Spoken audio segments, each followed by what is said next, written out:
Hi, this is Meg, and I made the game Pack the Pack, and I'd love to show you how to play by actually walking you through a mock game of the basic version of Pack the Pack. First up, as with any good dungeon delve, you've got to choose your character. Luckily, there are 10 characters you can choose from in Pack the Pack. Like, do you want to be Stella Helibad, the magic user? Or Ennui, the elf? That cleric, Bishop Von Priest, looks really badass. We've got non-fantasy choices too. You can be TT Thudge, who's all juiced up on Ragahol. Or Star Whiskers, a space cat princess just out for a jaunt in a dragon's den. Ultimately, I decide on Fist Punchington, the fighting man, because, swords. I should note that in the basic version of the game, the character doesn't matter. It's just flavor, but it's really delicious flavor. In the advanced version, which is on the back side of the card, the characters really matter. But in this one, not so much. Okay, I'm playing with 4 people. Pack the Pack plays with 3 to 6. So sit around a table and let's get started. First, dump out all 88 tiles. 20 each of 4 different primary colors: blue, red, green, and yellow. And then 8 tiles that are white and wild. They can be whatever color you want them to be. Now spread out all the tiles and flip them all over. You need them all face down. I want to note that this is a prototype, so these tiles are a little different than the final tiles. These are dominoes.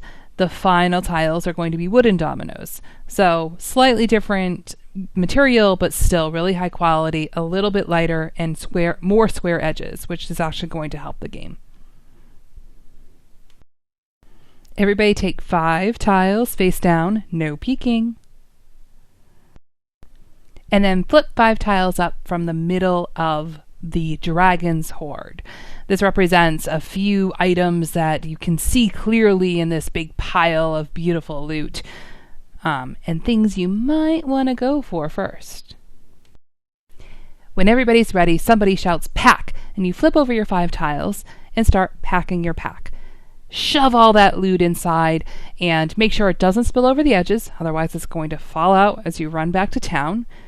Make sure you are making gems that are the same colored circle. That means you found something really cool. So here's how I packed my first 5 tiles. In the basic version, you're not looking at items, you're only looking at gems. So you can see that I made 2 complete yellow gems and 1 complete green gem. You have an option as to if you're playing very speedy or very looking for more points. My yellow gems are going to be worth 1 point each at the end. My green gem is going to be worth 2 points because I used 3 different tiles to make it instead of 2. So you have an option as to how you're going to play. You can try to go with higher point value gems or just try to pack things as fast as you can. You're going to want to also weigh it though with how everybody else is playing. It's great to be really strategic and go a little slower, but if everybody else is going really fast, then it doesn't matter how cool the stuff in the dungeon is that you found. If everybody else gets back to town way before you, they're going to get better prices, so, skedaddle. Okay, so my 5 tiles are packed. Time to go back to the hoard and start digging again. I pulled another tile from a face down one. I think I can make this green one fit. Yeah, that one fits. Something else to note is that nothing's going to align perfectly, and that's okay. The idea is just to put as much as you can into your bag and head back to town. So let's go back to the loot pile and grab something else. Let's see, I just grabbed this yellow one. Alright, to make this yellow one fit, I had to shift everything down, and that's fine. The whole idea with Pack the Pack is that you're going to be packing and repacking and unpacking, and that's all great. Again, just watch what everybody else is doing too, because you don't want to be spending so long arranging your stuff that you get left in the dust. Next time into the pile, I'm going to grab this one, this red sword, face up. There's 2 ways that tiles could be in the pile face up. 1 is that we started with 5 tiles face up, and 2 is if you decide that you don't like a tile, you can throw it back. You have to yell junk, and then you have to put it face up because somebody like me might come along and snag it from you. But 2, then you have to grab 2 tiles and make them both fit. So proceed with caution. Shift it all down once again. I'm going to keep on doing this, drawing tiles and fitting them in my pack. At some point, I'm going to have 3 sides of my pack touching with stuff. That's when I can run back to town and start selling it, because at that point, my bag's not going to just collapse in on itself. Alright, I think once I shift all these things back where they're supposed to be, I might be able to go back to town. Alright, let's check. 1, 2, 3. Yep, I've got all 3 sides touching. I'm going to do it. To town, I shout, and I'm done. I have to stop touching my pack. I can't pack anymore. I can't unpack, and I can't rearrange anything. I grab my 2 extra bonus points, and I just sit back. The rest of the players continue to play. They keep packing their stuff and they keep looking for loot. When it comes down to 2 last players, when the second to last person says to town, the game's done. The 4th player has to put aside any tiles that they're holding, and they're going to count against them at the end. So let's look at scoring. I'm going to look at my pack here. Okay, let's start at the top. I've got some of these yellow gems.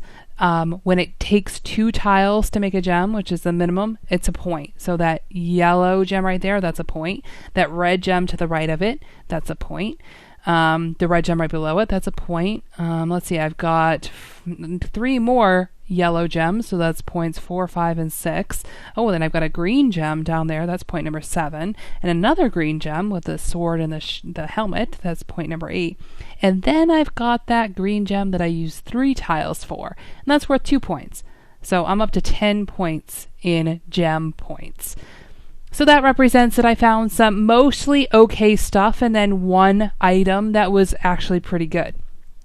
But I also get a bonus because I was the first person that ran back to town. So I got to sell my stuff for the best prices and to the best merchants.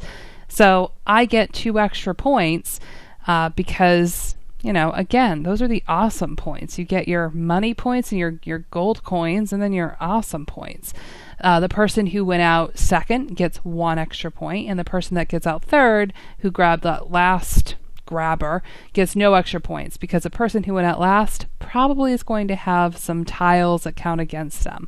Every tile's 1 minus point. So let me summarize. I have 10 gold coins and 2 awesome points for 12 points total.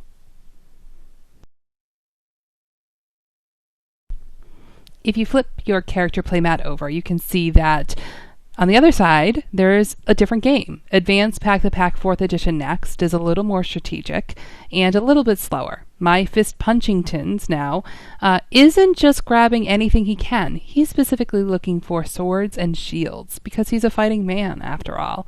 This version is a little bit more strategic because you're not counting gems anymore. You're looking at the loot items and trying to collect item sets. So I'll do another video just looking at that side, but it is exciting that you get 2 games in one and you can play whichever way you'd like.